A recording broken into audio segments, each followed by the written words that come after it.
యుద్ధభూమి సిద్ధంగా ఉంది. శంఖాలు మోగుతున్నాయి. యోధుల గర్జన గాలిని చీల్చుతుంది. కానీ అర్జునుడి రథం మాత్రం నిశ్శబ్దంగా నిలిచిపోయింది.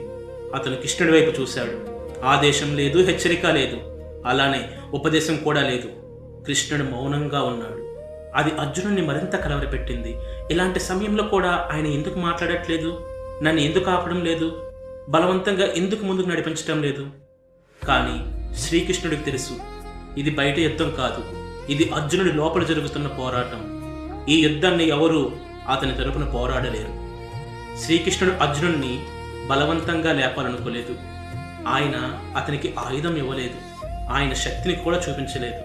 ఎందుకంటే శక్తి బయట నుంచి వస్తే అది తాత్కాలికం, కానీ నిర్ణయం లోపల నుంచి వస్తే అదే మార్పు. అర్జునుడు ఇక్కడ తడబడుతున్నాడు, కానీ ఆ మౌనం అతన్ని తనలోకి తిప్పింది. ఆ క్షణంలోనే అర్జునుడు అర్థం చేసుకున్నాడు, ఈ యుద్ధంలో కృష్ణుడి రథసారథి మాత్రమే కాదు, ఆయన తన మనసుకు అర్థం అని.